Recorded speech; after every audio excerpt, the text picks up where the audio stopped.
ఇప్పుడు present IPL start అయింది కదా, నీ ఫేవరెట్ టీం ఎవరు, నీ ఫేవరెట్ ప్లేయర్ ఎవరు? నాకు ఫేవరెట్ టీమ్స్ ఉండేవి, ఇప్పుడు లేవు. బట్ రైట్ నో నాకు ప్లేయర్స్ ఇష్టం. విరాట్ ఇష్టం, రోహిత్ ఇష్టం.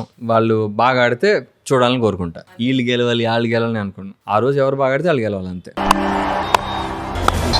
ఆర్సీబీ మీద కొంచెం soft corner. RCB, KKR. So మొత్తానికైతే మన ఫేవరెట్ వాళ్ళు ఇల్లని లేదు ఆ టైంలో మనకి అట్లా. ఆ రోజు ఎవరు బాగా ఆడితే వాళ్ళు గెలవాలి అంతే. అది మాత్రం క్లారిటీ ఉంది. మన ఇండియన్ ప్లేయర్స్ బాగా ఆడితే బుమ్రా బాగా బౌలింగ్ వేయాలని, రోహిత్ బాగా ఆడాలని అట్లా ఉంటది. అసలు మీరు ఏ గేమ్స్ ఆడుతూ ఉంటారు? ఒకప్పుడు క్రికెట్ ఆడేవాడిని, వాలీబాల్ ఆడేవాడిని, టెన్నిస్ కూడా. ఆల్మోస్ట్ అన్ని గేమ్స్ ఆడేవాడిని. ఇప్పుడు ఆడుతున్నారా? ఇప్పుడేం ఆటలా. సారీ, ఈ ఏజ్ లో నేను అడిగినందుకు. అదే లేదు, మన నిన్నే క్రికెట్ ఆడా. అంటే ఈ ఏజ్ లో క్రికెట్ ఇట్లా వాలీబాల్ ఆడితే పాపం ఏదైనా అయితే సడన్ గా. లేదు, నేను చాలా ఫిజికల్లీ ఫిట్. నేను జోక్ చేసా. చూసావు కానీ ఆ డాన్స్లు చూసా, ఎంత బాగా కవర్ చేసావు. నీకు బీబీ జోడీలో అబ్బా ఇలాంటిది మళ్ళీ నేను ఫేస్ చేయకూడదు అనేది ఆ షోలో నీకు ఏదైనా ఉందా? మేము సెమీఫైనల్ ఆడే రోజు ఇవాళ షూట్ ఉండగా ఆ రోజు తెల్లవారుజామున మా తాతగారు ఎక్స్పైర్ అయ్యారు.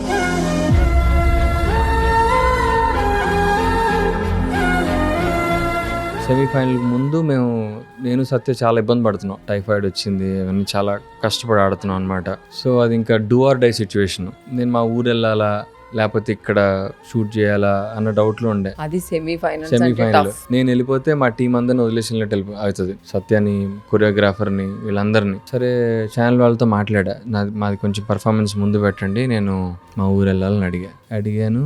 సంహౌ ఏదో అయింది, అది షూట్ డిలే అయింది, కొంచెం వెళ్ళలేకపోయా టైంకి. బాడీ తీసుకెళ్ళిపోయారు. ఆఖరి చూపు అంటారు కదా, అది చూసుకోలేకపోయా. అది బాగా రిగ్రెట్ అయ్యాను నేను. అది చాలా కష్టం, అసలు ఎవరి లైఫ్ లోనే రాకూడదు అట్లా. And only good thing is I gave him a good memory. మొన్న లాస్ట్ ఉగాదికి మా తాతగారిని, మా మామగారిని చార్మా ఉగాది ఈవెంట్ లో వాళ్ళు తీసుకొచ్చా. మొన్న ఉగాది రోజు వచ్చారు. గుడ్ థింగ్ ఏంటంటే he had a good experience. అంటే ఆయన హీ ఫెల్ట్ వెరీ హ్యాపీ వచ్చినందుకు.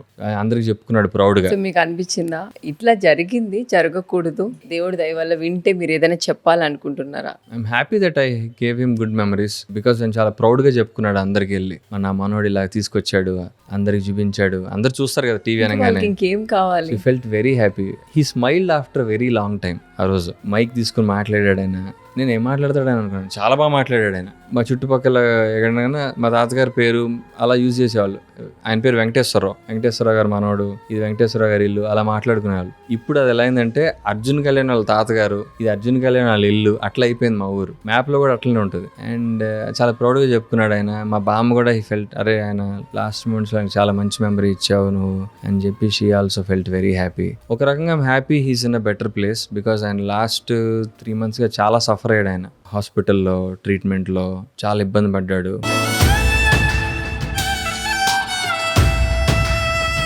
అంటే బేసిక్గా అర్జున్ మీకు చిన్నప్పటి నుంచి తాతయ్యతో చాలా మంచి ర్యాపో ఉంటుంది, చాలా మెమరీస్ ఉన్నాయని మీరు ఆల్రెడీ చెప్పారు. సో ఆయన చనిపోయిన టైంలో కూడా మీరు చూడ్డానికి వెళ్ళలేకపోయారు. అదే బిగ్గెస్ట్ రిగ్రెట్ నాకు. అది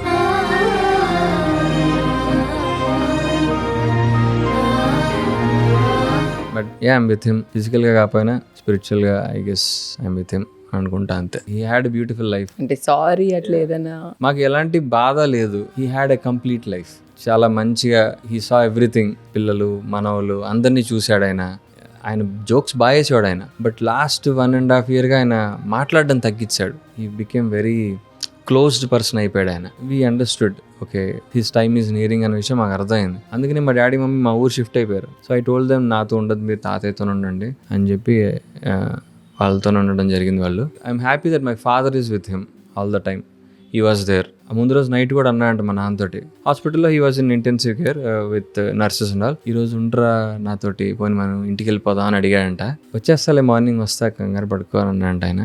but he had an easy death. He went easily. పెద్దగా పెయిన్ఫుల్ గా వెళ్ళ. ఆయన ఎక్కడున్నా ఆయన ఆత్మకి మనశ్శాంతి కలగాలని మనం కోరుకుంటున్నాము. I hope you are happy. ఫ్యామిలీకి ఇంత వాల్యూస్ ఇస్తూ ఉంటారు, కానీ ఇప్పుడున్న కొంతమంది అసలు ఫ్యామిలీకి వాల్యూ ఇవ్వడం కానీ, పేరెంట్స్ ని పట్టించుకోవడం కానీ, ఇంట్లో సరిగా చూసుకోలేని ఇప్పుడున్న జనరేషన్ చాలా మంది ఉన్నారు. అలాంటి వారికి మీరు ఎలాంటి సజెషన్స్ ఇస్తారు ఫ్యామిలీని వాల్యూగా చూడాలి అన్న? నేను కొన్ని వీడియోస్ అట్లాంటి చూస్తుంటా. బట్ అది చాలా డిస్గస్టింగ్ అనిపిస్తుంది అలాంటి మనుషుల్ని. వాళ్ళకి నేనేం చెప్తా, అంటే వాళ్ళు ఎవరు బేసిక్గా చెప్పిన చిన్నప్పటి నుంచి మనల్ని అన్నం పెట్టి పెంచుతారు, అలా అవి కూడా పట్టించుకోకుండా ఇప్పుడున్న వాళ్ళు అట్లా చేస్తుంటారు కదా. వాళ్ళ కర్మలు అనిపిస్తారు. వాళ్ళ పిల్లలు పెద్ద మేబీ వాళ్ళని చూస్తారేమో. ఖచ్చితంగా సైకిల్ రిపీట్ అవుతుంది. నువ్వు నీ పేరెంట్స్ని సరిగ్గా చూసుకోకపోతే నీ పిల్లల్ని సరిగ్గా చూసుకోరు. మిమ్మల్ని ఎవరైనా మోసం చేసిన వాళ్ళు ఉన్నారా? మోసం అంటే ఒకటి రెండు చిన్న చిన్న మోసాలు అయితే జరుగుతూ ఉంటాయి.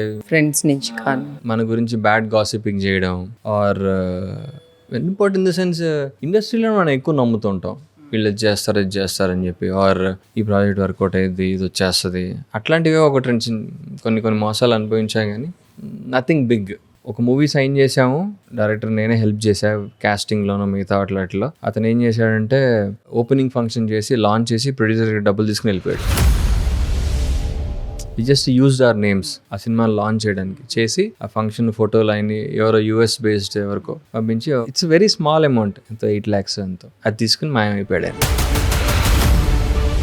అదే సినిమా చేసి పూర్తి చేసి ఉంటే ఇంకా ఎక్కువ డబ్బులు వచ్చేవి. అవును, అట్లాంటిది ఒకటి ఎక్స్పీరియన్స్ చేసి చూసి ఎవడరా బాబు అనుకున్నాను. అసలు మీలాంటి వాళ్ళే మోసం చేస్తున్నారంటే ఇప్పుడు కొత్తగా వచ్చే వాళ్ళని ఇంకా మోసం చేస్తారు. చాలా జాగ్రత్తగా ఉండాలి. ఇప్పుడు వచ్చిన వాళ్ళని నాకు ఏమనిపిస్తుంది అంటే మోసపోయిన వాడి కంటే కూడా మోసం చేసినోడే ఇంకా వాడు వేస్ట్ ఫెలో అనిపిస్తుంది. మోసపోయిన వాడిది ఎప్పుడు తప్పు ఉండదు, మోసం చేసేవాడిది తప్పు. మనం ఆ నమ్మకం వాడికి ఇచ్చాం కాబట్టి ఇంకా మనదే హైయర్ గ్రౌండ్ మోరల్లీ. మోసం చేసిన వాడే వేస్ట్ ఫెలో అనిపిస్తుంది నాకు. సో బేసిక్గా అర్జున్